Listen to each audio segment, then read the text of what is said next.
It's time for the Josh Kirby on Sports Podcast.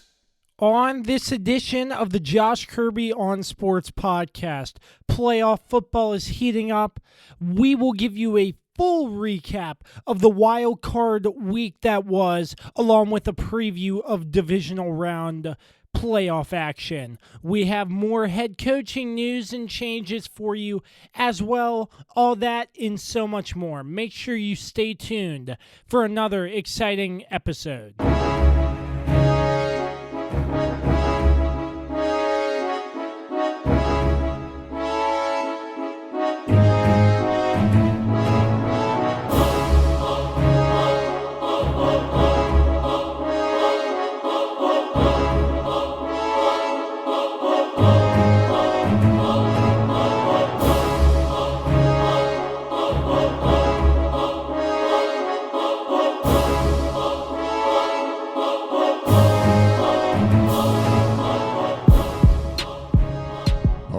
I'm glad you connected. This is Dave Johnson, voice of the Washington Wizards. You have connected to the right place because you are listening to my man, Josh Kirby, on Sports Podcast.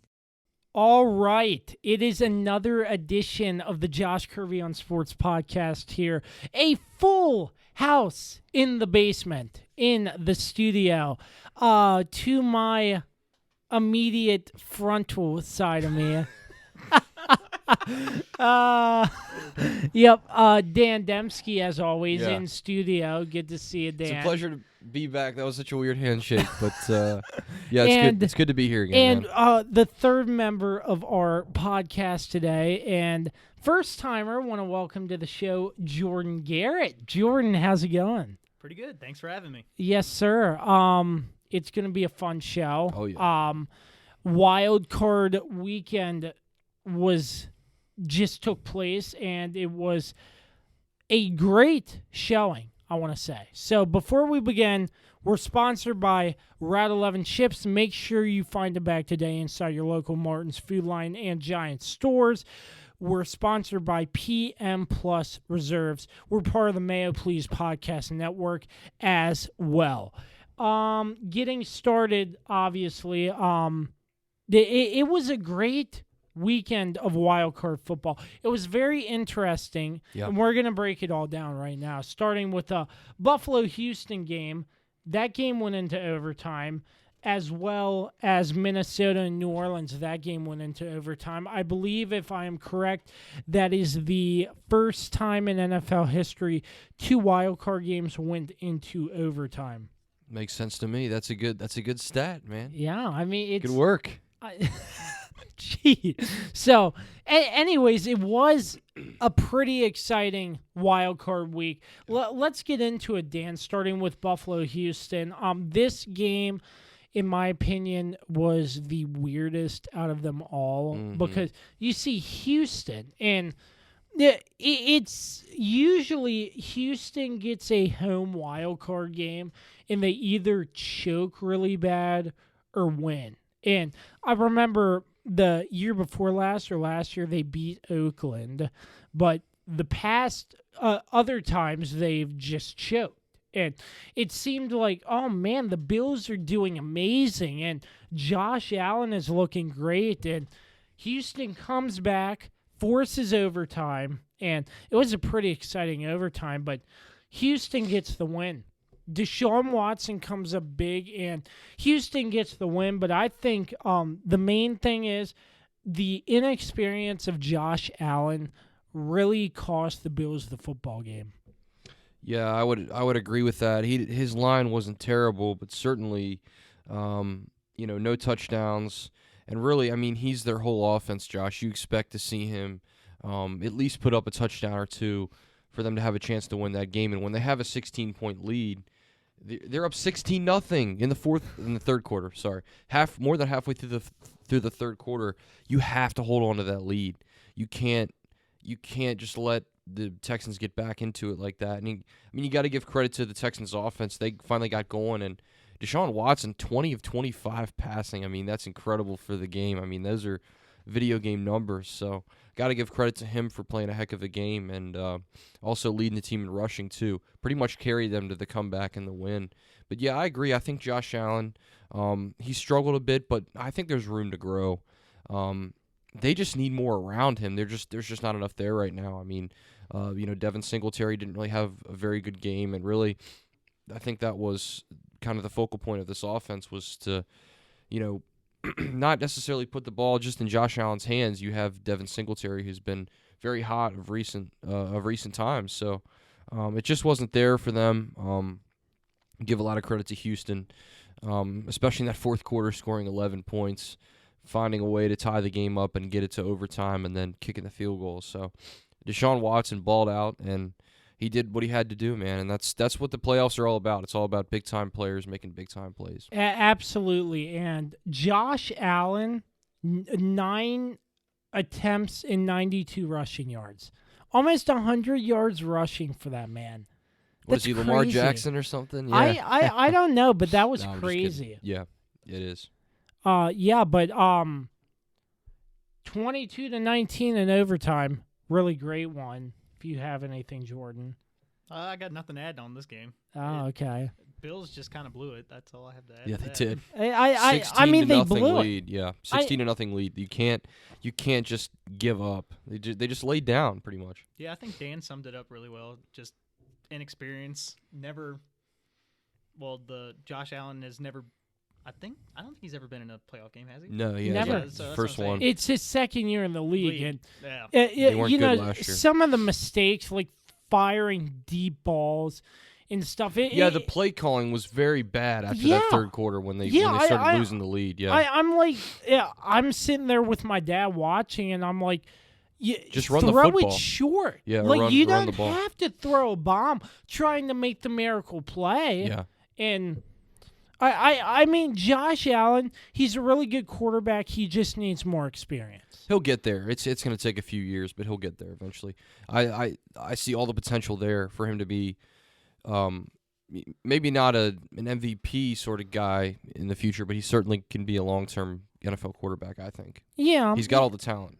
He just needs help around him at this point. I mean, the Bills are a really good football team, Yeah. and this game could have changed like a coin flip, like we said last week. Yeah. But, if the Bills could have won, who knows? This could be a different podcast, a different story. That's but, right. Still inexperienced, but I think Josh Allen will get better. I think McDermott's nonetheless. a pretty good coach, too. Yeah. I think, there was rumors, I heard people saying, should he be fired for the game? I'm like, No. come on. No. He's helped them improve so much as a football team, and they really don't have a lot to work with. So their defense is pretty solid. I think if they can continue to build on their defense with former Virginia Tech Hokie on that defense, Edmonds, man, he's a beast. Oh, so, yeah.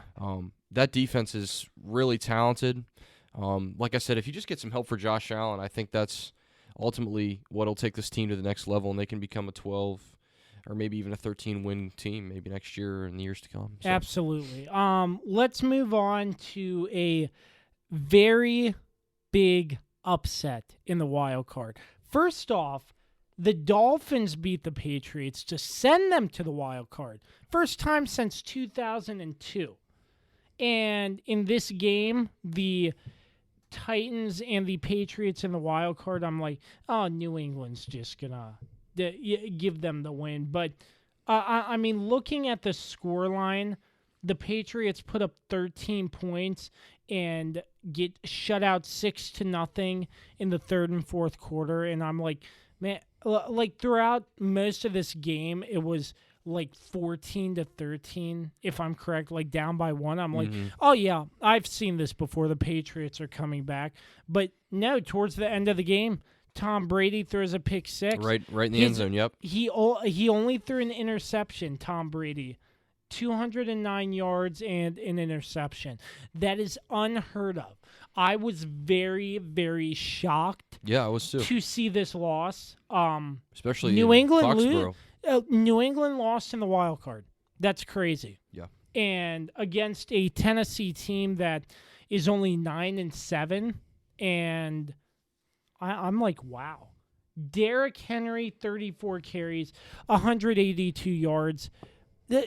just what a game that is. Yeah. What a game that was. I think he's the story that a lot of people are taking out of this game. But, of course, the bigger picture is the reign over. I think we're going to touch on that a little later. But, Brady he never looked comfortable in this game. He never looked he was under a lot of pressure. He got hit a lot. And I don't care who the quarterback is. If you get pressure on him and you hit the quarterback, they're not going to be the same quarterback. That's just how it is. It's how it's always been, no matter who's playing. So, and Brady throughout his career, when he's faced teams that rush him, I don't have a stat on this, but his quarterback rating and his completion percentage and all that go way down. Of course, it's like that with most quarterbacks. Like I said, you put pressure on 95% of quarterbacks, they're not going to play as well. So that's what I would take from all this. I think not enough credit is given to the Titans' defense from how they played, shutting down the Patriots. Not only Brady, but also the rushing attack. Sonny Michel only had 61 yards rushing, and he was the Pats' leading rusher. So the Pats just all season long, their struggles on offense. We repeated that on this podcast before, and I think I mentioned that going into this game. I said, it just depends on if their offense shows up. Which I said it's playoff Brady, it's playoff Belichick. Most likely will, because there's only been a couple hiccups through the years in the first really 2 rounds of the playoffs where they've just been flat, and this was one of them. And of course, this is one of the more alarming ones I think in recent history. But they just looked defeated. In my honest opinion, that's how I would say it. But give a lot of credit to Mike Vrabel, what he's been able to do there in Tennessee. You take a team and barely get into the postseason, and you're the heavy underdog. I don't know what the line was. The line, I guess, was 5? It was 4.5 going into the game, which is essentially a touchdown. So to be able to go into that stadium and win in a playoff environment like that, and play in the fashion they did, especially with the defense playing as well as they did, then it's just unbelievable. And, of course, the ending, the pick six, the thing that Brady never does. Brady never throws pick sixes. And it was funny at the time, but, it was also, for me, it was just weird. It was like it felt like I was in, an alternate universe or something. I couldn't believe what was happening, you know what I mean? And well, another point I want to touch on, this New England loss not being the playoff Patriots, it gives the Ravens or the Chiefs a perfect opportunity to head straight into the Super Bowl. Yeah. Because usually in the AFC, it's who's going to face New England? Yeah. And New England's probably going to just blow the team out of the water, because you know how New England is every single year in the playoffs. Going into the Super Bowl, we're going to beat them. It happened with the Chiefs, D4 jumping off sides. They went all over that and won. Mm-hmm. Yeah, I can count off so many different times I was like, oh no, here we are, AFC Championship, and the Patriots are playing for another Super Bowl. Yeah, but I think this year was different in that, normally it's been the Patriots' offense has been the most reliable thing. And really in the playoffs, that's, especially from some of these earlier games, that's really what's going to make the difference is, can you score points? Because a lot of these games, it's really been pretty low-scoring games. And, we talked about, like I said, the Pats' offensive struggles. Brady didn't really have any solid receivers. Even Edelman did not play his best game. He was dropping passes. He didn't look sharp. He wasn't running very good routes. They just didn't look comfortable in that way. And I think, like I said, I think the Titans were the better team. They wanted it more. And again, credit Mike Vrabel. He beat Belichick at his own game with that very interesting. The loophole that should be closed. The very interesting loophole there that Belichick's used before. That was crazy. So, yeah, I really don't get that loophole. It's very confusing. The NFL rulebook is a whole. You can make a whole podcast series just out of that one. There's so many weird things about that. What loophole are we talking about? The loophole where you get a false start penalty. Oh, you take back-to-back penalties? Yeah, back-to-back penalties, and apparently the clock still Belichick was shocked. There's also another one that they got to fix. I don't know if they actually fixed it. Remember back, it was pronounced in the 49ers, and funny enough, that could be a possibility. The 49ers and Ravens Super Bowl, the last play where the punter just kind of held on to the ball and took the safety. Everybody was holding. Yeah, everybody was holding. But that I don't know if they actually fixed that yet. They might have. I don't remember them A couple doing it, teams though. since then had used it, but I'm trying to think. Well, you Because have to they did that. The Ravens did that in the regular season too. Yeah. To end the game. Yeah, I mean, you have to get in to a unique situation for Yeah, it to pop up. That's like why, that, That's like why that. it hasn't really been addressed yet. But it is a major loophole. Yeah. Yeah. Yeah, a loophole that Bill Belichick said should be closed. Well, yeah, but he's used it before. That's the thing I thought was funny. But yeah. I thought it was. Just I the thought look it on was Belichick's hilarious. face because he realized that he had been beaten at his own game. That Belichick's a genius coach, and for years and years he has found ways to maybe not break the rules, but he certainly bends them in a lot of respects. And don't forget about their film crews. Yeah. Why would you film the Bengals though? I just don't understand that. The Anyway, Bengals. of Yeah. all the Any edge they can teams, get, I don't know. of all the teams, Maybe they find one random play they have. I don't yeah, know. they're like, watch that flea flicker on third down. Here it comes. So, Yeah. I don't know. so a heartbreaking loss it was for New England. Yeah, it was kind of. I hate to say it, but it was kind of sad, honestly. The next question I have is: we know that Tom Brady is coming back for more. Yep. Do we think this is the end of a New England Patriots dynasty here? Tom Brady is a free agent going into this year. At his age, is he worth the money to stay with New England? Or, I mean, in my opinion, yes. I mean, where else would Tom Brady go? If Tom Brady went anywhere else, I don't think he would play as well as I if agree. he was with New England. Like, put Tom Brady on the Redskins, they'd still suck. Oh, yeah. That's what I think. But still, is this a change of an era? Could this be the end of a dynasty in New England? Yeah, I think it is. I think if you just look at Brady's age, where he is now, the fact that offense, like I said, for years and years had been the go-to for the Patriots. I mean, they had really leaned on that offense a lot of times. And think about their Super Bowl teams. They were so well balanced in both offense and defense. But I mean, when you needed a big play, Brady could do it. They didn't have that kind of magic this year really in any games. Either they were blowing teams out or they were winning, close. They were winning by very thin margins, and their defense was really doing a lot of the work, forcing turnovers and stuff like that. So I think from that respect, I think it is over. And I think the Patriots, I think they do take a quarterback this year at some point in the draft. I don't know when. But maybe you sign Brady to a 2-year contract or a 1-year contract, something short term. I know he says he wants decent money, but he'd be willing to take a pay cut, I think. Plus, Yeah. I mean, And I was he does. It's not like he needs the money at this point in his career. I mean, he's Yeah, been playing since what 2000. So, yeah. Yeah, obviously at this point it's not about the money, but I was talking to somebody earlier today and he was like, don't you think the Patriots would be very crazy if they gave Tom Brady like a $15 or $20 million contract? Yes. Given his Yes. age? They won't do it because they have a smart owner. They have How much are they going to give him if he stays with New England, Yeah, that's not for me to answer. I have no idea. My question is, he says he wants to get paid more, but would he be willing to take a somewhat of a pay cut from what he wants? I don't know. Would he want to? Here's another question: would he want to mentor a quarterback? I mean, some quarterbacks do, some quarterbacks don't. You know what I mean? I feel like he would. Yeah, I think the competitive Nah. edge in him would say, I can still do this. I can still play. I don't need to be training the person who's about to take my job. You know what I mean? So, I still think the dynasty as we know it is over, and I think this game was kind of a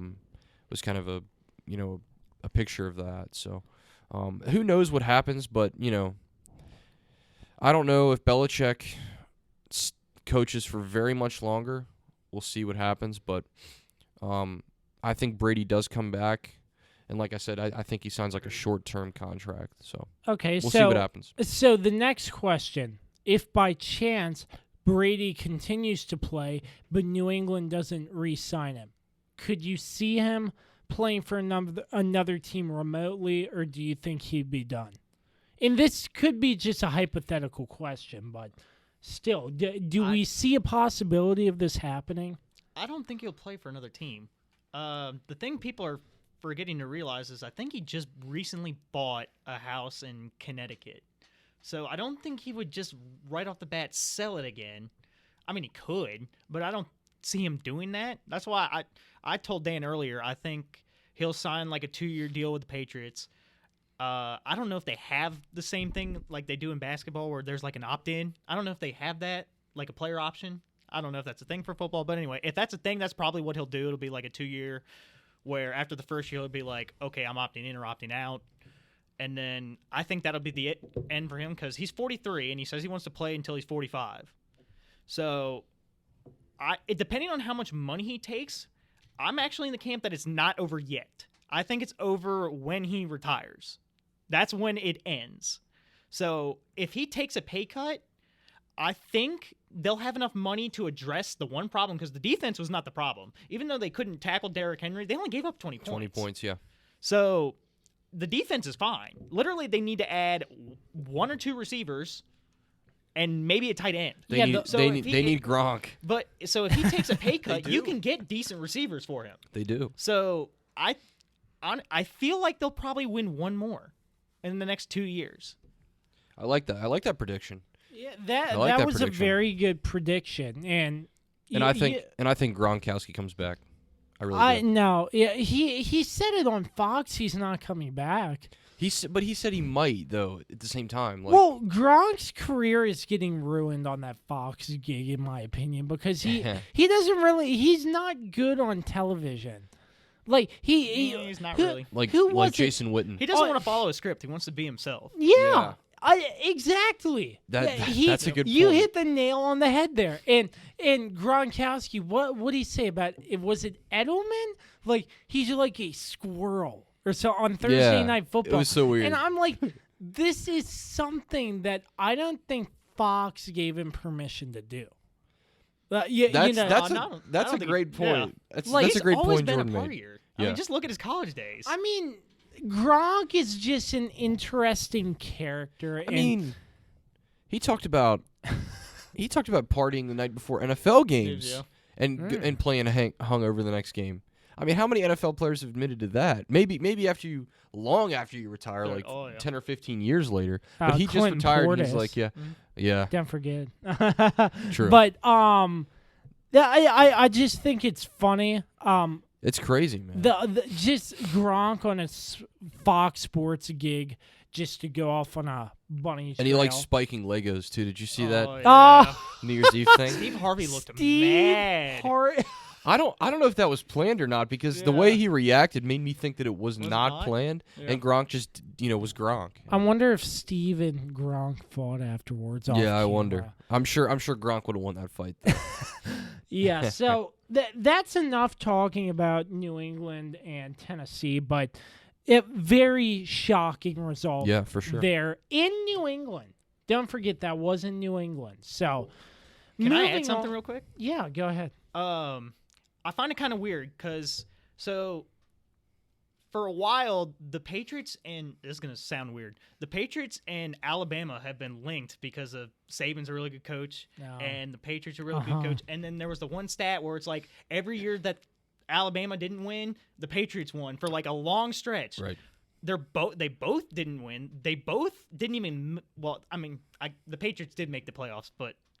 Alabama didn't. Alabama didn't, but essentially they both didn't get very far. Right. And it's weird because whenever you think Alabama, you think defense. This year they were all offense. Their defense was terrible. It's putting up like 60 a game. When you think of the Patriots, you think all offense, but their defense was really good this year, and their offense sucked. So that's a really good point. It's like everything is butt backwards to what tradition is. I'm like a new tradition. I don't know. Yeah. It's time. Great. It's time for some other teams to get a chance. It's great to see Alabama not make it into the playoffs. Yeah, I'm very happy with that. And it's even better to see New England not make it into the playoffs. Nick Saban and Bill Belichick coached together when they were in Cleveland. They're like great friends. And put out a documentary, I think. Yeah, they did or something. Yeah. Yeah, but to a correct you, Jordan, Alabama did win the Citrus Bowl. Yeah, well, I knew they won the Citrus. I knew they won the Citrus. He was talking about the college playoffs. football playoff. Yeah, like the college No, playoffs. it was a joke because they won the Citrus Bowl. Yeah, that's exciting. Who cares about the Citrus Bowl? That's true. Exactly. Like, seriously, it's like the Belk Bowl, the Liberty Bowl. Yeah, the Belk Bowl. First Responder Bowl. I'm not talking about the Belk Bowl. Oh, Okay, I'm still not over it. All right. That's for a different story. Sorry Yeah. about that, Dan. I wasn't One gonna player. bring We it can't up. stop one player. Same thing. Same thing against UVA. Oh well. All right, let's move on, Yeah, let's do gentlemen, to the NFC round of the wild card. Another overtime game. Yeah, this was also Minnesota and upset. New Orleans in Louisiana. That I just think it's crazy how Minnesota, they had Dalvin Cook injured for the back half of the regular season, but he came back, produced 94 yards. Kirk Cousins only one touchdown, 242 yards, decent. and a Minnesota win. Well, It was crazy to see New Orleans struggle this bad. I thought New Orleans would easily handle the Minnesota Vikings, and it went into overtime, and the overtime was pretty crazy. And my question is, Kirk Cousins worth $84 million after this playoff game? No. You don't play one. You don't have one playoff game where you. First of all, he didn't really dominate in any really respect. I mean, look at the players he's got around him. He's got insanely talented Dalvin receivers. Cook, Stephon Diggs, Adam Thielen. Yeah, I mean, that's three right I mean, off those the three bat. guys alone, you put any quarterback in that system, and they're probably going to be a playoff team. So, now if he gets to if they win the NFC Championship game, then maybe he's worth that kind of money. But I still think you need a Super Bowl, or maybe at least a conference title to be considered to make that kind of money. But we all know how much the going rate for a quarterback is now, and that's just how it is. He like you said, I mean, he played okay. He threw the touchdown when it mattered. I mean, he threw the touchdown at the end of the game. Questionable touchdown, by the way. Yeah, we'll get into that. Yeah, we're going to touch on that. So, I don't think he's worth it right now. I like I said, it's just way too early. Now, if he goes 2 or 3 years and they get into the NFC Championship game every year, or they advance pretty far in the playoffs, then yeah, I think he's worth that kind of money. But it's just too small of a sample size right now for me to say he's worth that kind of money. I kind of agree with Dan. Consistency over 1 year runs, because I remember when I'm going to bring up the Ravens just because I think it's kind of it connected here. It still hurts.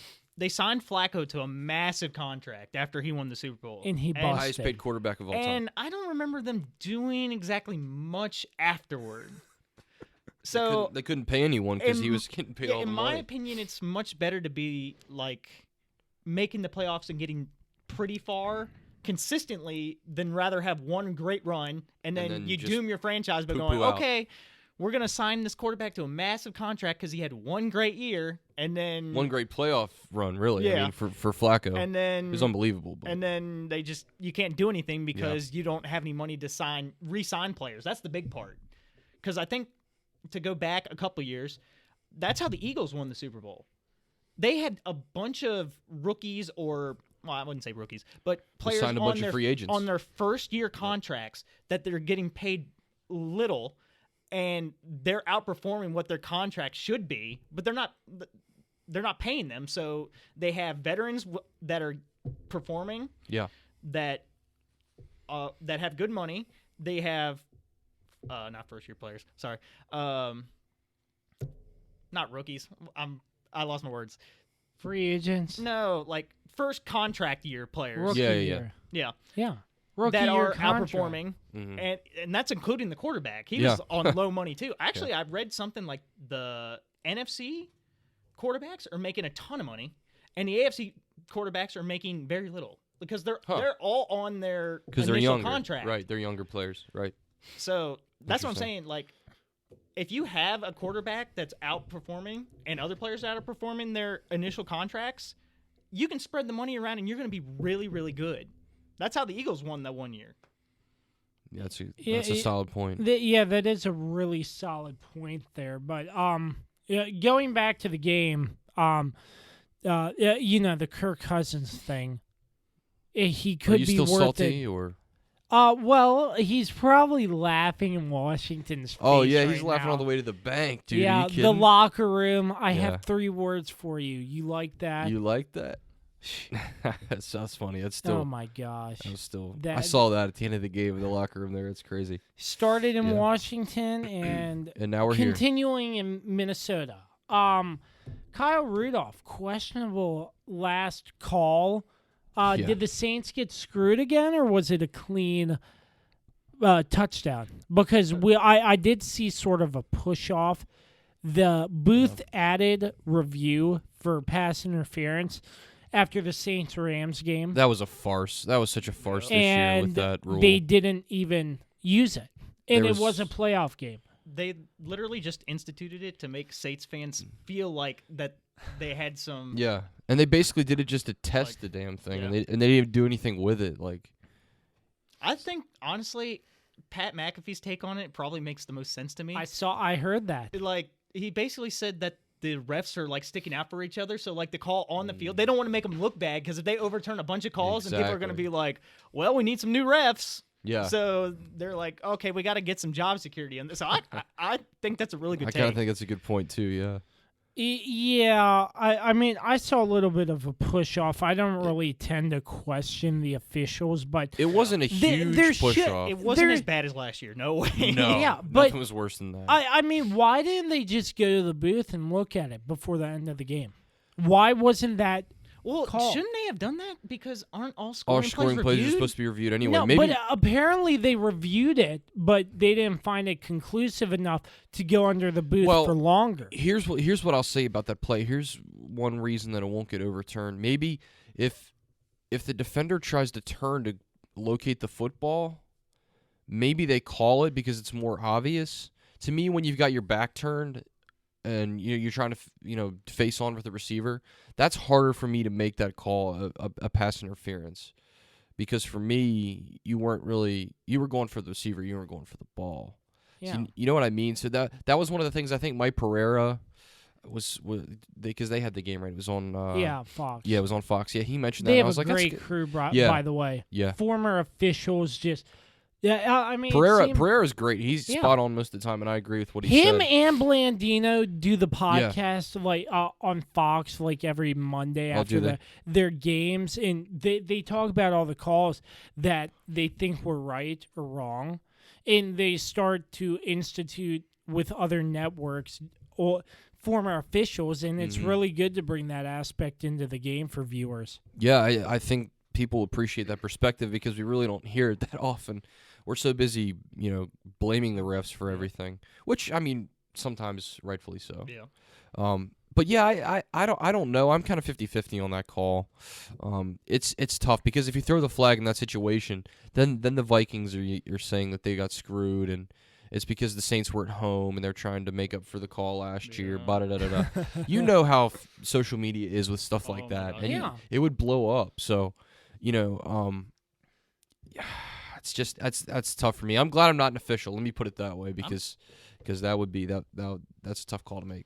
Yeah, I'm surprised they don't have more people like Mike Pereira, because he actually said that he was making more money than he ever did as a ref. So like, if there were more positions like that, wouldn't more refs want to jump on that? Right. He wasn't really he wasn't a ref. I don't think. I think he was more like in operations. Oh yeah, you're right. Just like Blandino. Blandino is basically the old Al Riveron, if I'm correct. Yeah, that's right. So, I mean, that's a throwback. They're both higher up, managing, who used to manage officials, coordinate all that stuff. Yeah, coordinated, and they know what they're talking about. Yeah, they're very very smart Same guys. with John Perry on ESPN. You have Gene Steratore on CBS. Swole. But it's too bad we don't see Ed Hockley on any of these with networks. His big biceps. Oh my gosh. Probably rip a dress shirt. Oh yeah. All right, so that's the second overtime game in the Wild. Can I add something? Oh, sorry. I'm sorry, no, Jordan. You're always welcome, Jordan. All I know is the state of Louisiana is going to riot if LSU loses. No. That's so true. Because the Saints get screwed, sort of, and then LSU loses. Watch LSU will get screwed too. Oh, man. Imagine that. Oh, my gosh. And Dabo's like, I love the refs. Praise God. I love the refs. Oh, my gosh. I told the one guy he was going to catch the interception. I told him in the third quarter. I'm like, what is he talking about? That was so strange. Did you see that after the semifinal game? No. He said it like 3 times. He's like, I told so-and-so they were going to make that last interception. And Jordan and I looked at each other. We're like, that's not true. I was like, yeah, how are you going to know that in like the third quarter? He's like, because he was like, oh, yeah, the one guy made a mistake. And I told him, keep your chin up. You're going to catch the game. And win an interception. I'm like, how are you? What, are you Nostradamus or? That's so Raven over here, yeah. It's crazy. Yeah, anyway, that was a sort of sidebar. But yeah. All right. So. Did you add something? I can't remember. Oh, yeah, he did. Okay. Yep. Sorry. Wow. Yeah. That literally just happened. Brain fart. Moving on to a very low scoring. I was very surprised Seattle didn't put up more points. Very, very boring. 17-9 Seattle over Philly. Carson Wentz gets injured again, and there is no Nick Foles to save the Philadelphia Eagles. 40-year-old backup Josh McCown. When's the last time you heard his name as a starter? About when he was the Browns. Yeah. Remember when he was the Browns starter? I thought it was Browns. That's what I thought. What was it, like 4 years ago now? 3 years ago?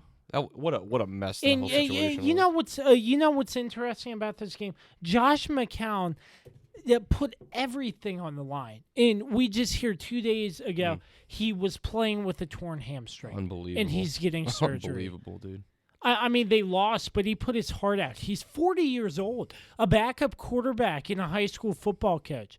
Had an agreement with the Eagles that he could still coach high school football. I'm not really sure. I'm not sure how that worked. Yeah, that's. I'm not really sure. That's interesting. I didn't even actually hear that. That's Huh. Yeah, but okay. Playing with a torn Very hamstring, putting everything out to try to get this team the win.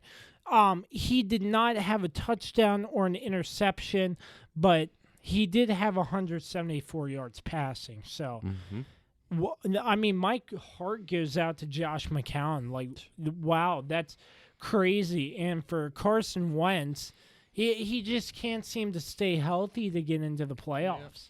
Well, and this... It's very unfortunate, but it's like, is this some kind of curse or something? I was going to say, is there something Nick in the water? Foles... Everybody's getting hurt. Yeah. Nick Foles saved the Eagles that first year. Almost saved them the second year. But it didn't work, and I just couldn't believe it. It's a shame. It's really a shame. Because if Wentz plays, I think they win. And what a freak injury, too. Like, what a weird way to get a concussion like that. First of all, very painful looking hit that they showed. Oh yeah, getting rammed from behind. They showed about 100 times on the replay. I'm like, can we not watch this anymore? Like, okay, we get it. But yeah, just kind of speared him from behind, honestly, and like, I don't know if you saw the extent of his injuries. I don't know if we're gonna touch on this, but like, he had like difficulty remembering stuff. He could barely speak a sentence that made sense. Yeah, they said it was like really scary when he got to the sidelines. Like he couldn't see that well. Like his speech, like no one can make sense of what he was saying. Like, and they said like it was a lot more serious than most people thought it was. And I saw that just like 2 days ago or something on like ESPN or something. So yeah, I did not hear anything about that. But yeah, it's very scary injury. Still, unfortunate way to end the season for Philadelphia. But they were already injury ridden. Yep. And Seattle just took the opportunity. This was not the best game for Seattle. The Eagles defense played really well. Yeah, they did. Carson shut down Russell Wilson. Only had one touchdown in that game. Yeah, I mean he played okay. He didn't look as I think I said that the Seahawks were going to blow the Eagles out, and I think a lot of people expected that. But what a crazy game! Like, not what I expected at all. Yeah, it was not. I did the NBC Sports Predictor. And I predicted Russell to have at least 2 or 3 touchdowns. Yeah, only one. I thought he would have 3 or 4. So it shows you what I know. But you got to give credit to McCown. He played well. Yeah, and, I mean they had with chances a torn hamstring too. Yeah, they had chances late. I just think some of the play calling was questionable at the end. Trying to throw it deep a couple times it was kind of confusing. When they still had time on the clock, they still had time to get up the field. The Eagles will be back. I think they're a pretty decent team. But who knows if Wentz plays that full game, what happens. Seattle is not as good as people think they are. Maybe they just had one game where they just didn't show up completely or whatever, but we'll see if it bleeds over and they have a hangover going into this next game. Yeah. So I think it's interesting. I don't know what year Carson Wentz is on his contract. He's been injured like 2 or 3 times. If he's only got a year left, he's really going to have to ball out next year in order for him to get a decent contract extension. The Eagles seem to be the team who just really play well in the regular season, keep it close with all the division teams, lose one fluke game, but in the playoffs, their quarterback just can't seem to stay healthy. This is like the 3rd year in a row. Am I right? Yeah, but the last 3 years they've actually done pretty well. So they won the Super Bowl because they had Nick Foles, and then they won against Chicago on the double doink. And then they made the playoffs again this year, although it was the worst division, but they still made the playoffs. So the last 3 years was a pretty good run for Philadelphia. Yeah. And Doug Peterson, definitely the right coach to have in that system. Great coach. Yeah, he's done a great job there. Yeah. And yeah, you're right. He had, of course, that ACL injury in 17. 18, he had... Against the Rams, 2 helmets knocking into his knee or something like that. Yeah, very, very bad injury. Last year, of course, I guess last season, what was it? Let me see. All I remember is Nick Foles had to start, I think, in the playoffs. Yeah, he got the start. He had a back injury in 18, and then, of course, this year he had the concussion. Yeah. Playoff game. At least he started the playoffs, but what a shame for Carson. Carson is a really great quarterback, very positive man, very positive attitude, and it's just a shame. Pretty solid quarterback when he's healthy, yeah. Yeah, it's just a shame to see the Eagles go out like this in the wild card, but it was a very, very interesting game. Seattle's not as good as people think they are. I think a lot of people. I thought.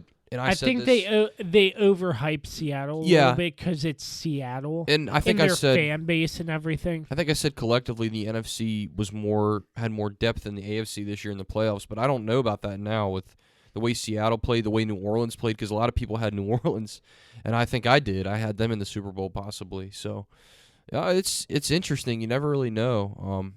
Who knows? Seattle could come out and just score 45 points. The playoffs have been weird, so. Very weird. We'll see what happens going forward. And I expect it to be even weirder next week as we preview. Oh, yeah. Okay. Well, I was going to say, because you're I keep missing you, Jordan. I am sorry. There's a third guest here, sorry. you know. I'm sorry. It's my first time here. You're used to 2 people. Offset. No, you're good.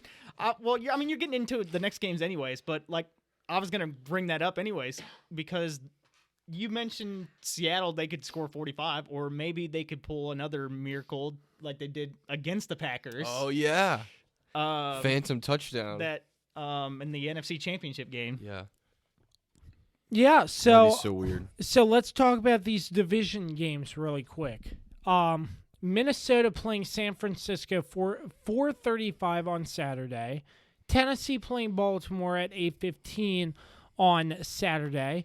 Houston playing Kansas City at 3:05, and 6:40 on Sunday, Seattle and Green Bay. Seattle. I'm definitely looking out for in this game Minnesota and San Francisco. That could be a tight one, but San Francisco, they have an extra week of rest. I think they win by 2 scores.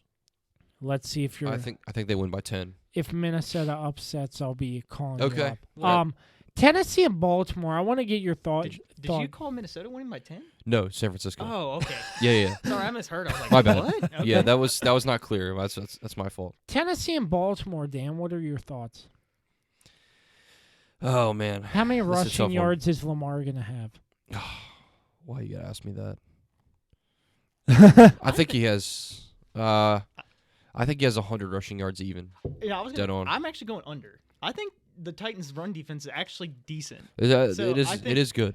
The I think run defense Baltimore is will probably win by like 10, but it'll be closer than people think. I really think it's going to be a close game. It's not going to be what the records say 14. Oh no, I don't. For Baltimore, yeah, 9 and 7 for I don't expect Tennessee. it to be a blowout, anyways. Baltimore needs to be on their heels. Even if it's a blowout and Baltimore wins, like by 4 scores, they still need to come out on their heels, ready to play a tough physical matchup. Yeah. That's all there is to it. Well, and their defense hasn't gotten talked about enough, I think, and which is fine with me. I even though we're the number 1 seed, I like people not talking a lot about it. It works for me. So, I think we can stop Derrick Henry because I think our defense is pretty solid. So we'll see. I think we'll be prepared for that. We don't really have to worry about Ryan Tannehill too much. Now I say that now. He's a pretty decent quarterback, but I mean he's not going to throw for. I mean we've beaten Jimmy Garoppolo, Drew Brees. No, we didn't play the Saints this year. That's my bad. I don't think you did. We beat Jimmy Garoppolo. We beat Tom Brady. We beat who else?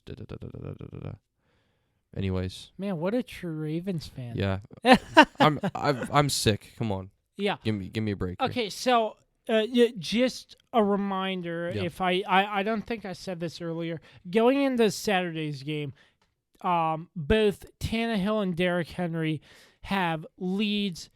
Tannehill has the lead in passer rating with 117.5, and Derrick Henry, he is the leading rusher with 1,540 rushing yards he's going pretty into damn this good. game. Yeah. So it's going to be really interesting to see.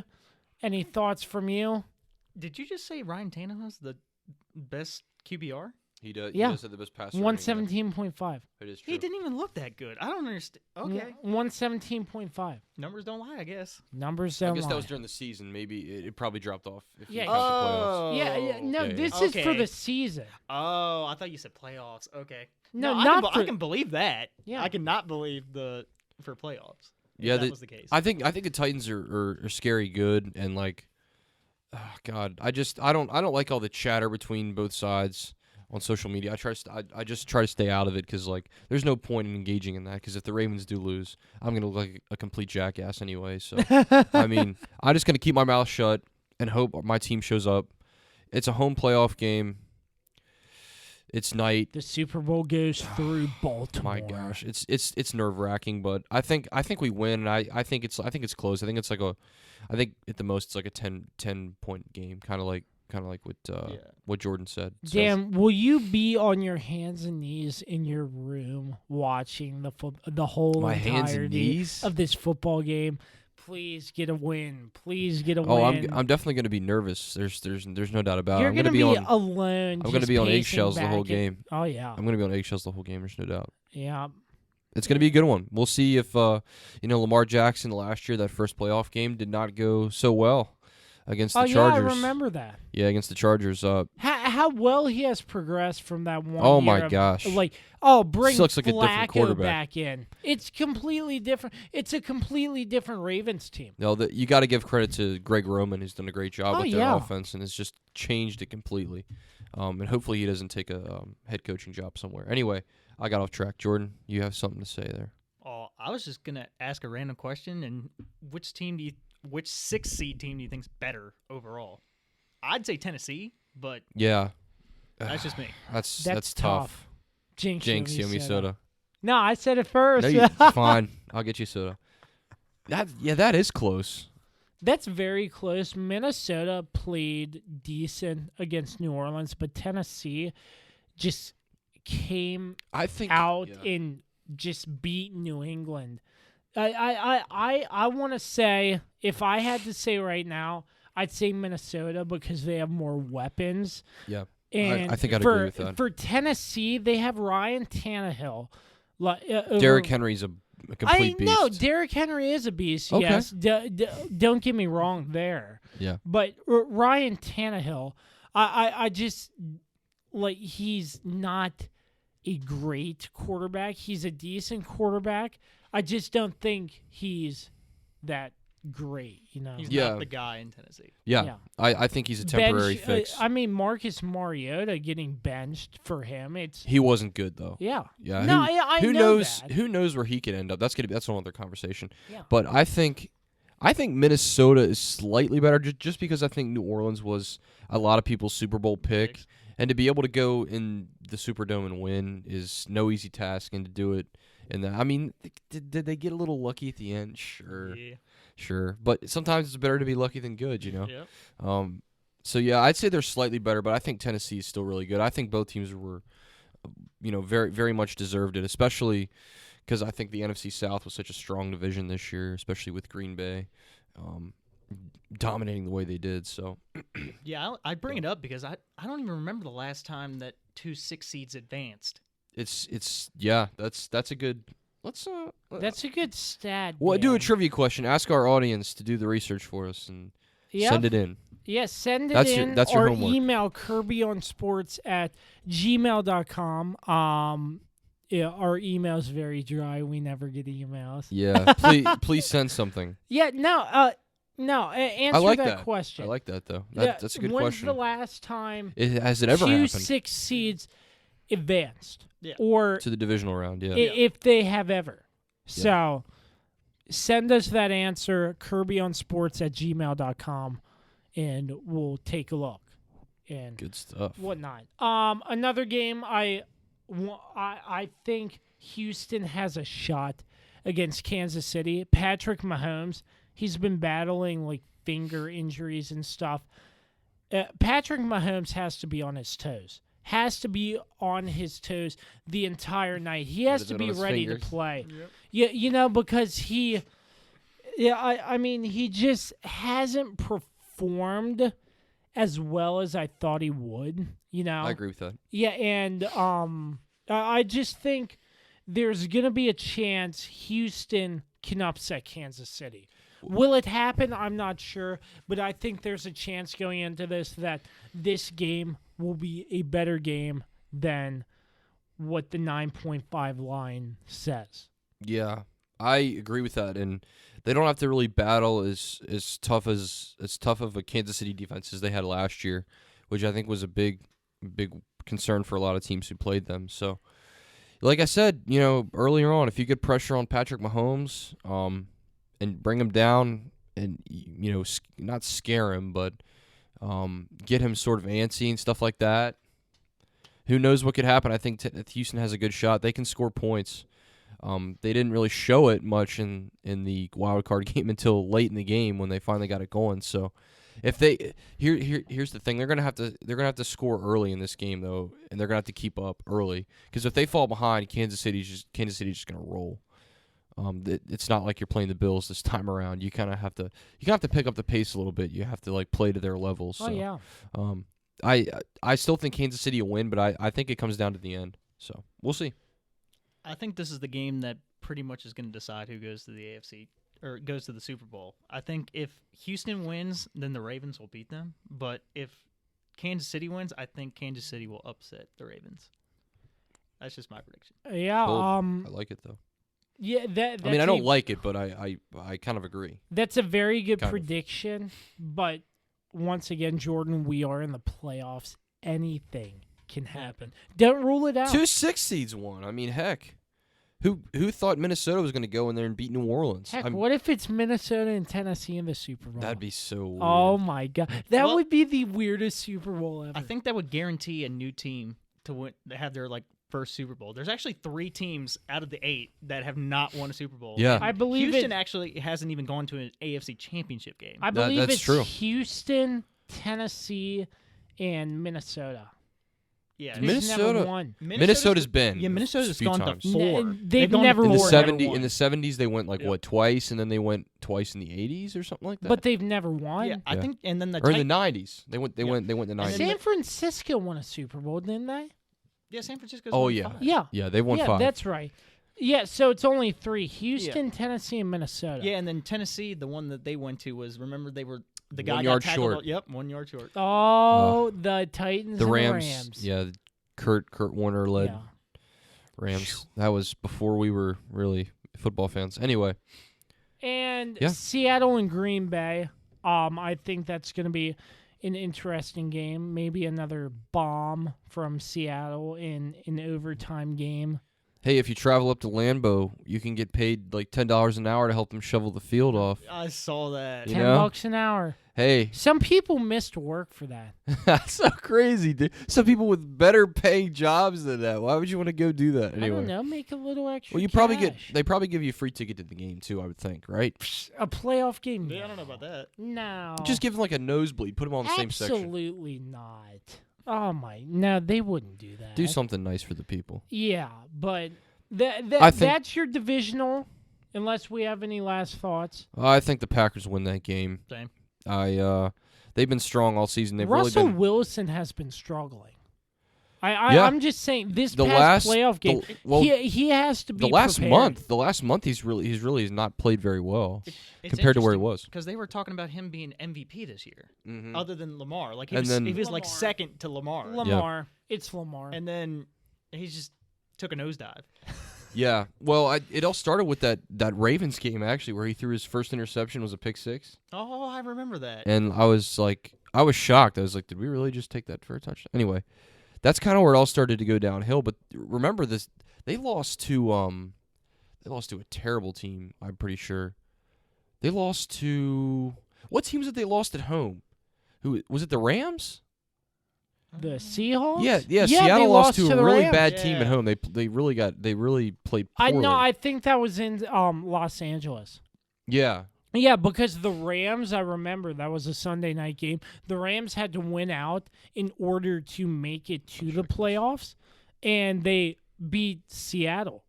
And I was like, wow, this is a game Seattle should have won. Yeah, it was really ugly. Oh, That was the Arizona. Cardinals. Yeah, Yeah. yeah, exactly. Oh, yeah. they lost by That 2 was scores when to the They Cardinals couldn't at stop home. Kenyon Drake. Yeah. I remember that now. Yeah, Oh my at home, and then they barely beat. So they were 1-3 in the last month of the season, and their only win was barely a win on the road against Carolina. So they really did not play well down the stretch. Maybe they figured, hey, we're in the playoffs. Let's just take it easy.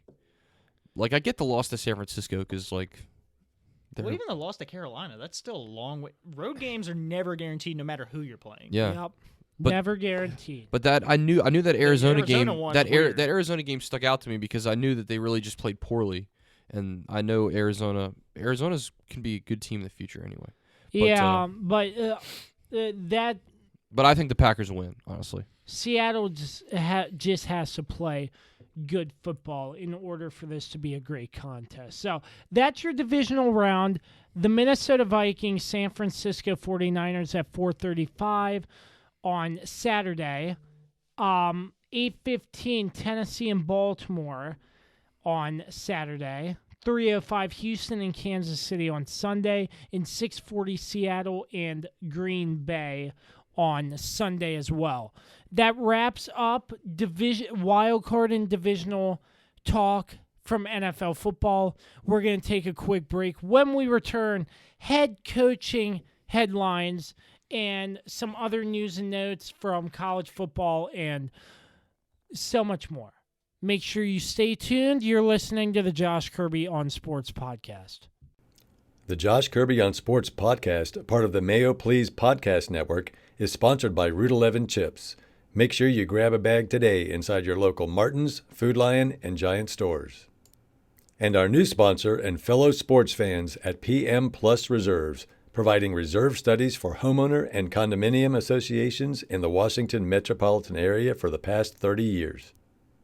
Make sure you check us out on all streaming platforms via the Mayo Please and the Josh Kirby on Sports podcast. You can also find the Josh Kirby on Sports podcast on Facebook, Twitter, and Instagram, along with the Mayo Please on Twitter. Have any questions for the show? Feel free to shoot us an email at kirbyonsports@gmail.com.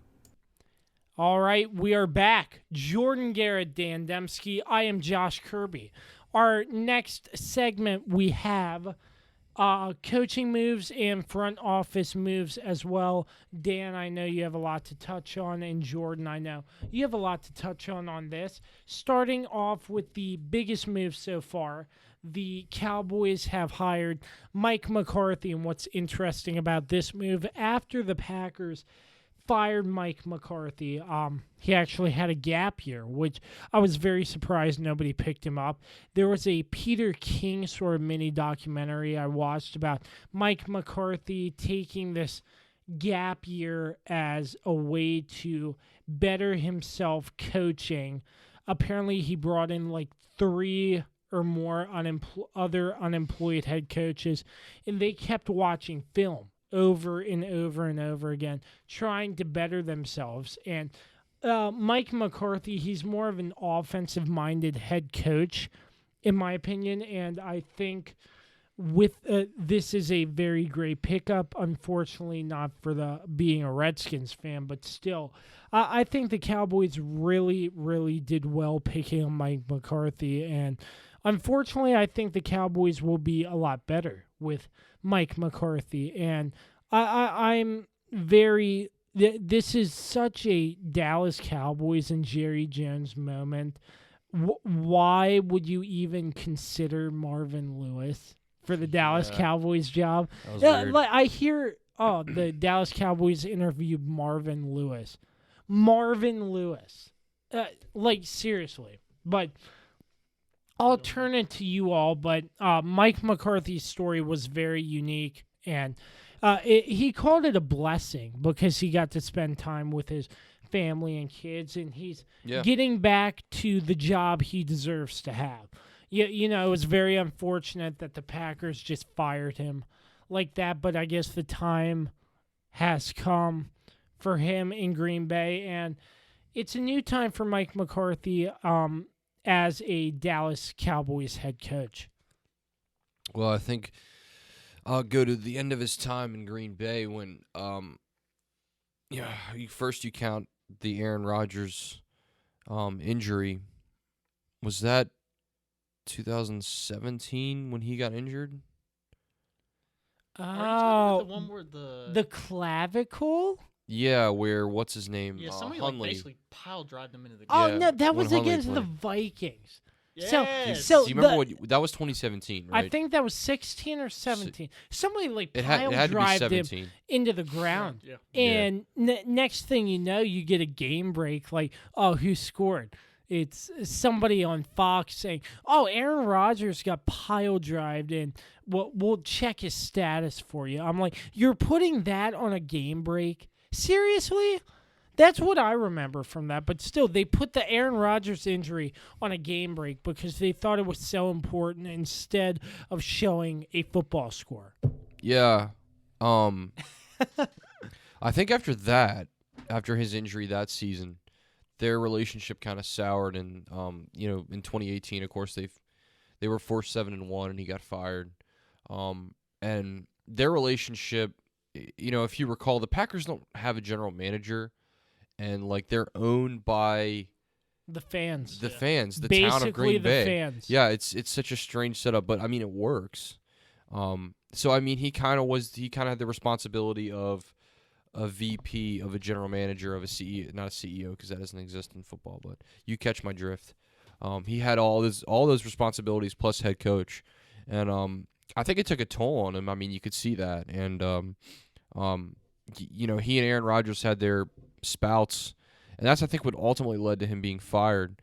They weren't having a great season, but they should have handled it. I think the Packers could have handled that better.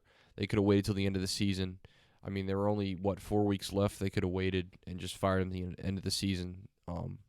But my feeling about it is that Aaron Rodgers said, whoever fired him, I guess it would be the town of Green Bay, I guess, in a way, which is weird. That is very confusing. He went to whoever fired him and was like, hey, you need to fire this guy. And when your franchise quarterback says we need to fire the head coach, he's going to be gone. And I do remember me and CJ back in the day made an episode about this, had this on one of our episodes, that the big, I think it was a Bleacher Report story about how Aaron Rodgers and Mike McCarthy did not have a good relationship. Yeah, and it's soured over the years. Yeah, I'm not going to touch on that much, but Aaron Rodgers would always argue about his play call, saying that's a bad play call or something like that. He would change it. Like, he would go in and, Mike McCarthy would call a play, and then he'd be like, we're not calling that play, screw it, I'm calling my own play. And he'd do that sort of thing. And yeah, it's sort of sour, which was it's a weird relation. It was a weird relationship. Yeah, very weird, but nonetheless, I mean, I think it's a good hire. I do. Very good. Unfortunately, I'm coming from a Redskins fan. I think it's really good. I think he's a pretty solid coach. I just wonder how he'll handle going from not having an owner to you have the most outspoken, loudmouth, fingers in everything owner in Jerry Jones. That's an interesting contrast. I still to me. think there's front office in Green Bay, even though they're technically owned by the fans. There is, but I mean, it's nothing like it is in Dallas. Oh yeah, nothing like it is. So I'm interested to see that sort of that is a good point too. Relationship. Excuse me. But they had a slumber party, so maybe that'll. Oh my gosh. Well, maybe that'll work out. So we'll see. Oh my god. That's what someone called it. I don't know. They're gonna improve just based off the fact that, once again, they're probably gonna be the worst division in football. The Redskins will come up a little bit. They're not ready to make the playoffs. The Giants yet. are gonna stay where they are. The Giants are pretty much gonna stay where they are, and the Eagles, who knows? All they they're literally have to do is improve this much, and then they have the playoffs, so and much. It'll look like, oh, this is a great hire. And Dallas has so much talent too. That's the thing, and it's amazing that they didn't make the playoffs, considering how much talent they have especially on offense alone, but on defense too. Oh yeah. And it really takes the right coach and the right. I think the players turned against Jason Garrett, and you could see that. I mean, they're just like, why are we playing for this guy? He's a clown. Dude's a clown. So. Sir claps a lot. Sir claps a lot. Yeah, exactly. That's kind of what the players felt, and you could see that, and similar to Freddie Kitchens, but if you lose the locker room, as a head coach, it's over for you, man. I don't care who the coach is, and that's kind of what happened with Jason Garrett, and I think Mike McCarthy's a guy who can rebuild that trust between he and the players. Yeah. I think it's a good hire, and I agree with that. So, we'll see how it goes for the Dallas Cowboys. Staying in the NFC East, the New York Giants, with a very, very interesting move. Yeah. Very interesting. Out of the blue, they hired the former Patriots special team coordinator and wide receivers coach Joe Judge. Have I heard of him? No. Have you? Not until this point, no. No. Yeah, I mean, it's out of the blue, you hired Joe Judge. I'm like, yeah, he's with the Patriots. He probably has a bunch of rings, but still, I mean, I've never heard of him. But did the Giants make the right move there? I think he did based off his press conference, but I mean, if you are a coach under, he's also connected to Saban, so he was under Belichick, and he's also connected to Saban. You kind of get some sort of philosophy on how to coach, how to connect with players, and I loved his message during the press conference where he was talking about how some players don't where a lot of teams will take players and expect a great deal out of them, or they'll be a brand name, and he's there to let's see what your skill set is.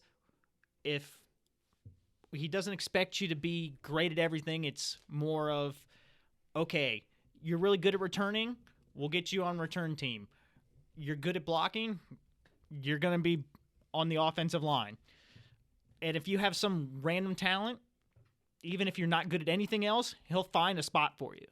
So it's basically he basically said he's going to look at his players and figure out where he can best utilize them. And I mean, I kind of like that approach. He said it a lot better than I did, but I think he's a good fit. If he backs up what he's saying, it's a good fit.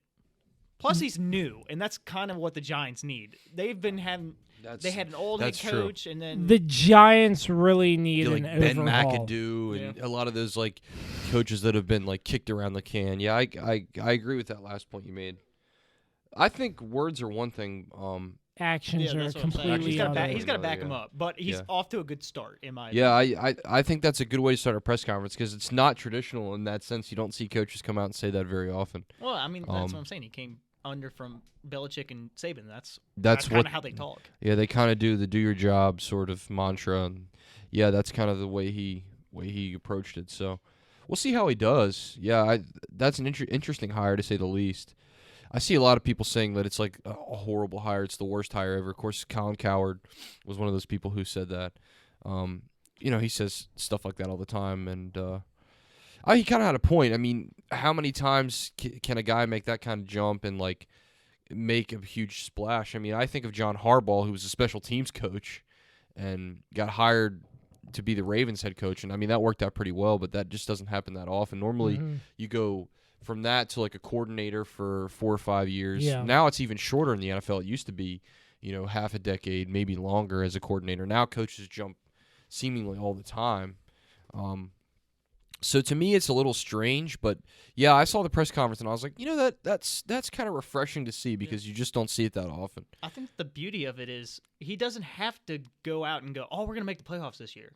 The Giants were bad this year. Yeah. They just have to improve. Yeah. That's all they have to do. Even if they only win 2 more games, that's an improvement. And then next year, maybe they win another 2 games. And then next year, maybe they win another game. They just need to see upward trend. They don't need to make the playoffs in the next 3 years. Yeah. And they know they have their quarterback now, so that's not a concern. And that's also a hard thing for a rookie coach too, is coming in like if you don't have a quarterback, like that's tough. I mean, you have to draft a guy or get a guy through free agency. They don't have to worry about that because they took care of that last year with drafting Daniel Jones, which I still don't know if he's the answer necessarily, but that he had some ups and downs this year. Yeah, it's his first year. But yeah, it was his rookie season, and what does he really have to work with? Not too much in one of the worst offensive lines. So get this: 3 out of the 4 teams in the NFC East have new head coaches.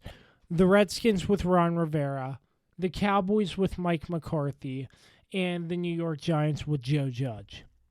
Isn't that crazy? 3 out of the 4 in the NFC East. That just goes to show you how bad. How bad I was about to say it's not that crazy because they're bad. Yeah, the division's terrible. Just goes to show you how bad they are. So the NFC East, there could be a potential mix-up next year because the new diversity of the head coaches and who knows, their coaching style, the Redskins could make a jump to first place. Highly unlikely, but you never know in this league anymore. The Giants could jump up to first place. The Cowboys could be in last place. Who knows? Injuries are a thing. I mean, that's your a quarterback good point. gets hurt and you're done. Look at the Steelers. Yeah. I mean, you can't. They're on their 4th string quarterback, You and he got can't hurt. predict injuries, but Or he got benched actually. yeah. But that's Moving a crazy on. situation.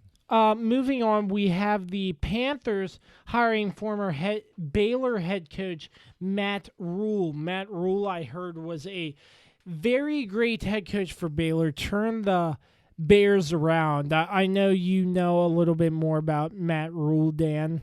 Yeah, so they struggled there right after RG3 left. They were not very good. They needed a new sort of offensive-minded coach, and in comes Matt Rule in 2017 and turned their program around. And I think, of course, he was there for 3 years. Let me pull this up real quick because I'm just going to stammer on and on. Was this also the time when they got a new athletic director? Yeah. They were his first year there. They were 1-11, but they turned it around the last 2 years. They went 6-6 in 2018, and then, of course, this year they were 11-1, which is what ultimately got them the job. And they should have beaten Oklahoma. They blew that game in the Big 12 championship game.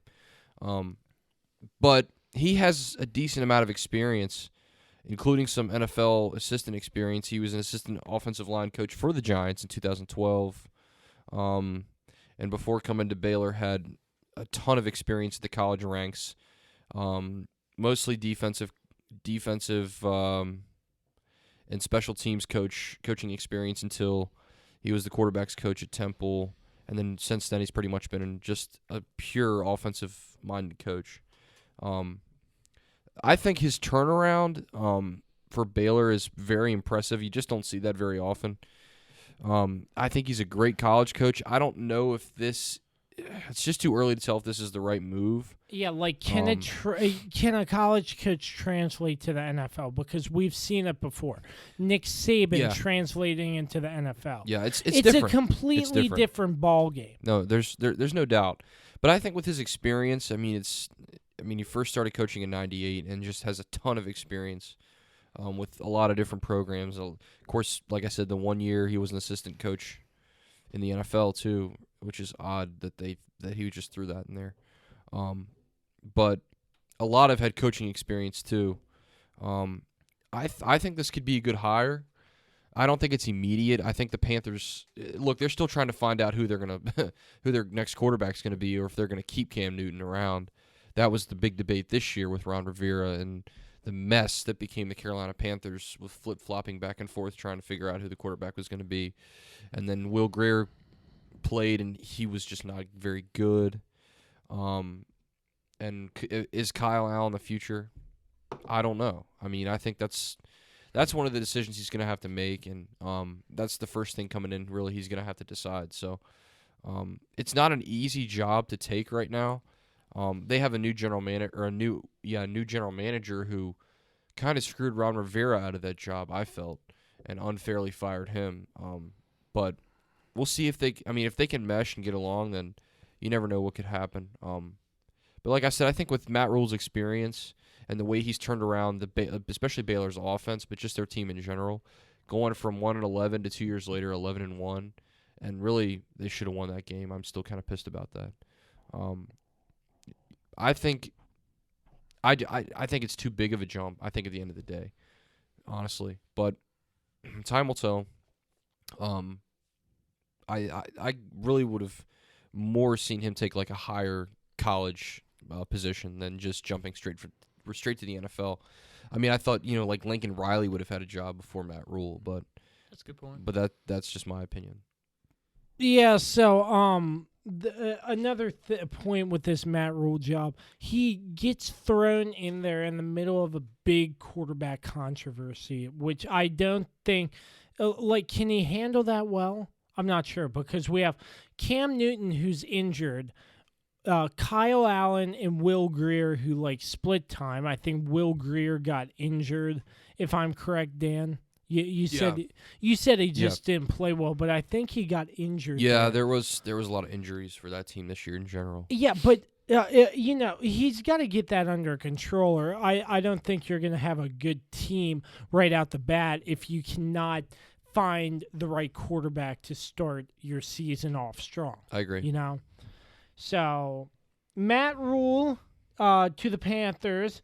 There's still no head coach in Cleveland. Are we surprised? Well, no, it's Cleveland. So it's no. Cleveland. Yeah. I mean, they fired their general manager. They don't have a general manager right now either. By John. So their owner's doing all the. I don't even know who they'd hire. The only one that makes sense is Urban Meyer, and I don't even know if that's a good idea. I don't think Urban Meyer's interested. I don't really.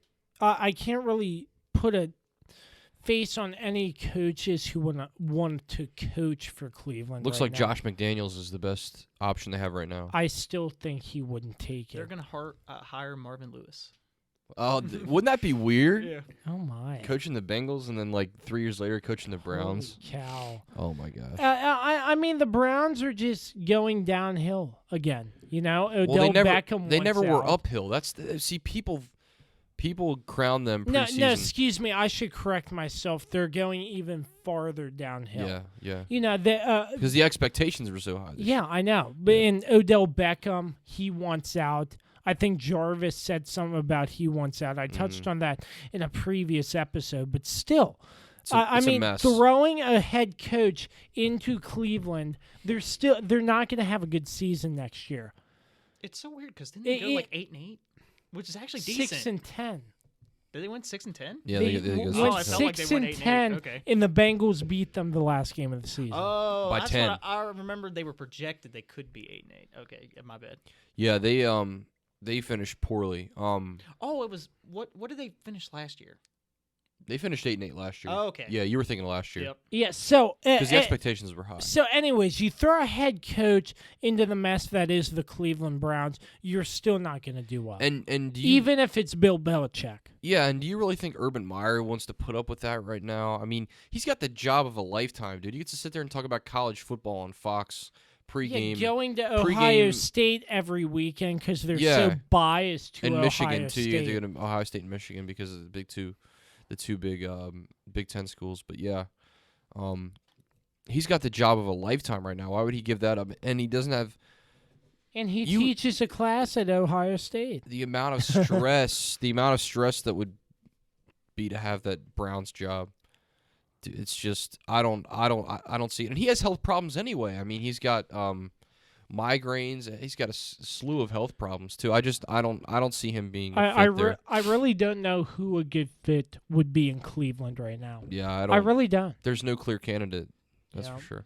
So, moving on from the dumpster fire in Cleveland, some Washington Redskins news. Kevin O'Connell is out in Washington as the offensive coordinator. Getting replaced, Ron Rivera brings his former offensive coordinator, Scott Turner. Fun fact, son of the former Redskins head coach, Norv Turner, which is very interesting. Ron Rivera brings in Jack Del Rio as the defensive coordinator for the Washington Redskins as well. And I found out they fired their VP of player personnel, if I'm correct, Eric Schaefer. I have no clue who he is, but the front office is still shifting around. Doug Williams also has gotten reassigned. I do not know that position yet, but as of right now, he has been reassigned. He is still with the Washington Redskins. Can't believe he still has a job. Doug Williams, he's decent. No. I like Doug. Oh, he's a nice guy, but he's terrible at what he does. He's terrible? Yes. Worse than Bruce Allen? Okay, no one's worse than Bruce Allen. Thank you. The whole front office needed to go anyway, and it pretty much did. But like, what is he going to be reassigned to do? He's going to be like directing concession operations or something. Okay, Doug Williams really didn't do that much with the operation side of. He was his operation. His last title was VP of player personnel. Yeah. So handling you see how well that worked out for him. Yeah, but I don't think he's more of. I don't think he's in there for the decision making. I really didn't. I don't know. I think they just brought him in because he's a Redskins legend. Probably. You know. I don't know, but I like him. I think he's a great guy. I just don't. I just think that was a bad hire, to be honest. Thoughts on Jack Del Rio, former head coach, defensive coordinator? I sort of like the move. I love it. Yeah, I love it. I think it's a great move. Where was he before, Josh? I know you have the information on him. Broncos? Broncos, right? He's hurting their defense. Oh, or was it Jacksonville? he was the head coach in Jacksonville. No, but where was he last? Is what I think. I think it was Denver. Yeah. Yeah. Yeah, he was in Denver. I gotta go with my gut more. That's right. Let me look real quick. Yeah, but Jack Del Rio, he's been a head coach. If I am correct, and he was with Denver, then I know Denver's defense played really well. They had people like Von Miller and people like that. But he's with the Raiders last. That's my bad. Oh yeah, he was on a hiatus for 2 years. Where am I getting Denver from then? I don't know. He played for Denver. I thought he was up for like the defensive coordinator position for Denver. No, I do remember now. He was with Oakland. Was. Actually, he was the defensive coordinator. That's right. 2012 to 2014. Okay, that's what. Why am I remembering that? That's weird. Okay. I don't know, but I remember that too because that was the year they won the Super Bowl, and then they went they went twice during his time there. I'm pretty sure. Yeah, but because they lost one they got nominated, and then didn't they dominate the other one? Yeah, they played the Panthers. Yeah, that's right. Yeah. Cam Newton not diving for the ball. Anyways, Jack Del Rio, I think it's a really good hire, and I think it's a solid hire. Yeah. Will he improve the Redskins' defense? One piece at a time. Yeah, one piece at a time. It's not going to happen overnight. It's going to be a overnight. slow rebuild. Yeah, it's not going to happen overnight. If it is a rebuild at all, if you know what I'm saying. No, it's definitely a rebuild. Yeah, but that's all the head coaching news we have. Still no head coach in Cleveland as of this very moment. So, LOL. Moving on to our last two topics, we have on Monday, Clemson playing LSU in the national championship, and in the FBS, JMU FCS. is playing FCS, excuse me, JMU is playing North Dakota State University once again. North Dakota State University is like the Alabama of FBS and FCS. Thank you again, Dan. It's getting late. Yeah. But wow, NDSU playing JMU once again in Frisco. This has happened before, and I'll turn this to you, Jordan. You go to JMU. What's the vibe like down with all the students going to the game or just excited about the game? What's the vibe down there in Harrisonburg about JMU playing for yet another national championship? Well, I think it's pretty exciting. A couple of my close friends have gone down to Frisco to watch the game, but I think it all started at the beginning of the year because we got rid of our coach, the previous coach. And then didn't. He went to a better school. True, yes. He went to ECU. Yeah. ECU, right? Yeah. But so we got a new coach. Expectations were lower, but we still had high hopes. And then we played West Virginia in the first game, and West Virginia wasn't that good, but it is an FBS school. And we just came out slow, and I was like, okay, I'll have to see what they are like the rest of the way. And they haven't lost a game since, and I'm not even sure. I don't even think we really even had any close games. There was one that was close, but that was on the road. So we've pretty much been somewhat dominant over the course of the season. And then the postseason, our defense really showed up. Like, they played, I don't even remember who they played last week. They played somebody last week, and they didn't even allow any points to be scored, which I'd have to look that up, but I don't know if we've ever done that. And then North Dakota State, I mean, they've won all their games, but some of them have not been convincing. They won one game like 9-3. They beat Weber State 30-14 in their last game before the it was the game national before. championship. Yeah, it was the game before that. North Dakota State. Yeah, University of Rhode Island, Northern Iowa. That's what it was. Yep. They that game, it was a defensive battle. They only put up 17 points. But the defense showed up, so it didn't matter. But yeah, North Dakota State, they just look inconsistent. There was one game they played South Dakota State and they won 9-6, and then there was a playoff game that they won like 9-3 or something like that. So, and then their last game they looked pretty good, but it's just you don't know which version of them is going to show up. So I think JMU will win if the offense shows up. If the offense shows up and doesn't put on like that 17-point performance, I think they'll win probably by like 10. Yeah, and I remember back in a previous national championship game when JMU played, there just wasn't any production. There were plenty of opportunities for them to go down and try to win the game and, I mean, score at least, but they could not. And I thought it was very crazy, and they ended up losing that national championship game. But, if the defense and the offense can play together and produce a full football game, I think JMU has a good chance, and Harrisonburg will be going crazy once again. Oh, yeah. Yeah, my pick is with the purple and gold. Yeah. I mean, it'll be crazy. Go Dukes. It'll be crazy because the new coach is from Elon, who's in the same conference. Oh, yeah. And he'd move in his first year, he'd win the national title. That'd just be crazy. I think Signetti is a very good coach. He's a really good JMU. coach. Yeah. Mike Houston that's a nice bonus coming too. Yeah. Mike Houston was really, really good, and I think Kurt just is taking his place so good. Oh yeah, yeah. He transitioned in, other than that West Virginia game. But like I said, absolutely. They started. I actually respect them for that because they could have just scheduled any cupcake game, but they were like, "No, we're gonna go play West Virginia." They could have played Virginia Tech and they beat probably Virginia would have Tech. beaten Virginia Tech. You were terrible at the beginning of the season. I think I heard that they were in.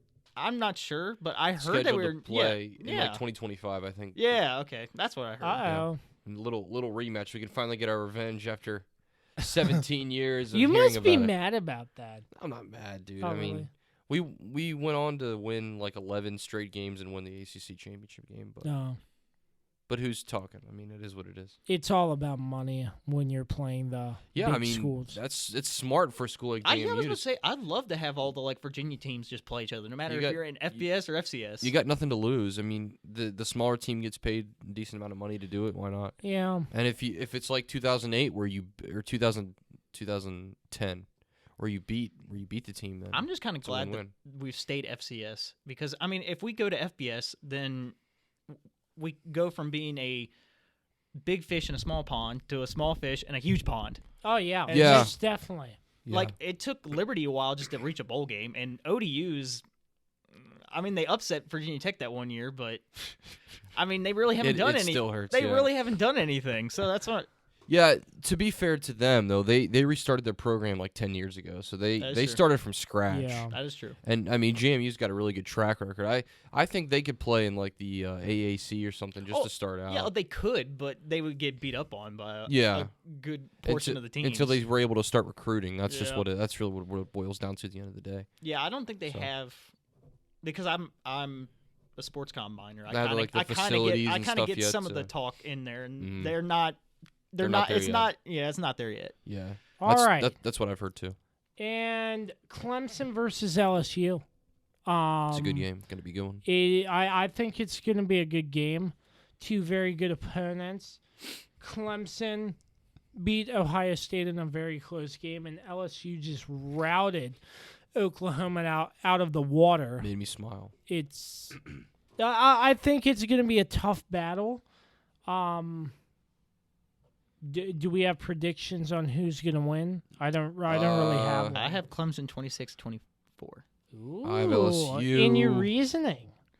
I just have a gut feeling they're going to somehow find a way to win like very late in the game like they always freaking do. Plus their defense is actually pretty good, and I remember one of the LSU receivers was like, "Oh, Oklahoma's like the 5th best defense we played all year." Yeah. Which I was like, if that's the 5th best you played all year, they haven't played anybody. Then you haven't really played anybody with the defense. Yeah, the SEC defenses were not like they were in past years. Yeah. You're not going to have the NFL players that you had. I'm going to go with LSU. Got a score 31-21 LSU or 31-24 LSU. Yeah, I think LSU as well because the way the college football way works. They're just on complete fire right now. No, they have a very good head coach, the Heisman Trophy quarterback this year. I mean, everything's going to fall into place that LSU wins. Just like when Alabama, Go Tigers. Just like when Alabama makes it to the national championship every year.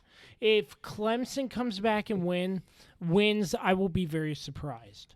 But it's going to be a great game. I'm excited. Oh yeah, we have playoff football, JMU and NDSU on Saturday, and Clemson versus LSU to cap it all off on Sunday. I'm going to miss. It's on Monday. Monday. Yeah, the BCS championship's on Monday, so it'll be 4 straight. BCS. Sorry, FBS. Well, technically BCS is right. No, BCS well, they is changed extinct. Yeah, they did change it. Yeah, I'm sorry. That's They're like my bad. But it'll be I miss those days sometimes. It'll be 4 days the straight glass of football. football. Yeah. The glass football that got broken. Remember that? Oh yeah. In the insurance claim, I think that was Florida. Yeah.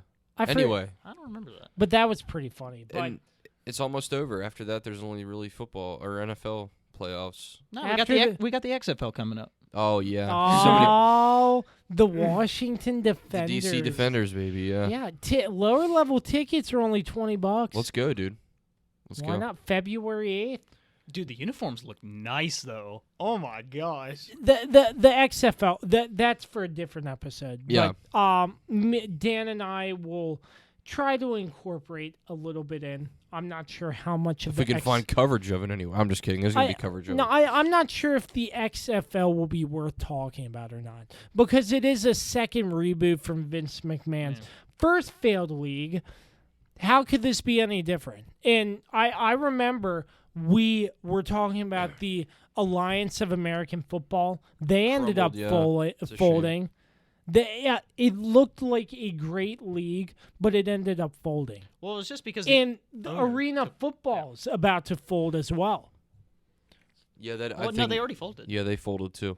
In the at least Washington won a arena football. I was so pissed ball. because did they play Baltimore or they played in like the semifinals or something? They played Baltimore in the semifinals. I was mad Ted about that. I was like, really? Ted Leonsis owned on. both those teams, Baltimore and Yeah, Washington. Didn't Bon That's weird. Jovi own a team? Yeah, he did. He had the New Jersey Soul. Yeah. New Okay, Jersey so Soul. get this before we wrap stuff up here. Okay. The Washington Valor, what the AFL The folded. AFL team, yeah. Yeah, so they still have a championship banner in the rafters at Capital One Arena. Of course I they do. was at the Cavs game and I saw that. I was like, wow, that's so funny. And the AFL just folded. What was funny about that is that they were like one of the worst teams in the AFL that year. Yeah, they were 2 and and 10. And every team makes the playoffs, And and they they won the ended up winning. championship. It's so That's crazy. terrible. Yeah, because there's so few teams in the AFL. But Yeah. There's like 8 teams it total. sort of sucks that they folded. Yeah. Because I mean, arena football was like the second I used best. to league. watch it with my dad on TV. It was Oh, fun. It was fun arena to watch. football's so much fun. Yeah, it's fun to watch. You know, Nobody was ever at the games though. but obviously. the AAF, I was very surprised to see that fold. Just wasn't not really. enough money Yeah, in anything. But the they kept asking the XFL NFL for money too. They were like, "Can you give us Well, money? Can you give us the money?" main guy that was pumping money into it was trying to get like technology out of it. Like, so he wanted to like make it so like you could do like track stuff live, and then you could like spin it into like prop bets and stuff like that. He wanted like an actual user interface for like people to use while watching football. He was more interested in that side than the actual football. Yeah, they spent more money. Like they spent way too much money before they even got off the ground, and I think that kind of sank too. it. Yeah, That's but business 101 right who there. knows how the XFL will turn out? We'll second see. time around. We'll see. I like the new rules though, especially the overtime rules. Those actually make sense. You can't punt out of bounds or out of the back of the end zone, or it's a 15-yard penalty. That's interesting. Punts, That's interesting. not just kickoffs, punts. Yeah. And then the overtime rules are kind of like shootouts in hockey, where it's like each team gets the ball 5 times from like I don't remember the yard line, but basically it's whoever scores the most, and then if it's tied after that, then they do like I think it's like a kickoff. If I Dude, remember Pat correctly. McAfee would love that. Yeah. Because he was talking Oh. about that for the new NFL rules and they were like just looking at him. I think it was could on be NFL wrong on that. Network. Maybe And- I'm getting it I mixed love up that. because I read or I listened to his he take was- on that too. it's So maybe so I'm getting funny. it mixed up. And Maybe. what's funny about it, Marquette King, former Raiders punter, Yeah. he's playing for the Seattle team in the Oh, really? XFL. Interesting. And he has a YouTube channel making vlogs, and he was with somebody punting, like practicing how he's going to punt to keep it in the field of play. Yeah. it's Being that different. if you kick it out of bounds, you can't just pin them in the corner anymore. Right. It has to be in bounds. Not out of the back of the end zone either, or it's a 15-yard penalty. That's going to be interesting because I feel like a lot of teams will like punt short and then try to get like a roll, but if it rolls too far, Then then it's a you're going to penalty. be punished. Yeah. That's going to make things Yeah, so harder, or so much harder. It's like I think Punters it's are going to be so valuable now. Oh, yeah. So I much think more it's going to valuable. be a 15-yard penalty or the ball out to like the 35 or 45. Yeah. It's whichever one benefits the team more. Something receiving like team more. that, but yeah, you know. We'll see. We'll find out. Hey, a lot of stuff we can talk about on episodes to come, but Much more to come here That- on the that Josh was Kirby sort on of a- Sports Podcast. yes, sir. That was sort of a preview, but that's about all the time we have on this edition of the Josh Kirby on Sports Podcast. First off, Jordan, thanks so much for coming on. Thanks for having me. Yeah, it was very good to It's a lot of fun. see you again. It's been a while, man. It's and been a long Dan, while. it's been a while as well. Great to see you as always. Any last words for the podcast, gentlemen? Teddy Bridgewater, man. Oh, Doing yeah. with John Gruden. Yeah, John Gruden impression. Let's hear it. How you doing, man? Let me tell you about Spider 2Y Banana, man. I'm stuffy right now, so it doesn't work too well. I'll work on it. I'll come back. Jordan, any last words? No, I got nothing. All right. All righty, so that's about it. It was a fun one, and we will be back next week talking about divisional round football with Dan, and a preview into the AFC and NFC championships in the NFL. But until then, we're signing off. We're part of the Mayo Please Podcast Network. sponsored by Route 11 Chips and PM Plus Reserves. Thanks, as always, to JR Beats official Dave Johnson and MPT Now Productions. You can catch us on all streaming platforms via the Mayo Please Podcast Network and the Josh Kirby on Sports Podcast. You can also check us on all social media platforms. Just search up the Josh Kirby on Sports Podcast. For Jordan Garrett, Dan Dembski, I'm Josh Kirby. Till next time, we say so long and peace out.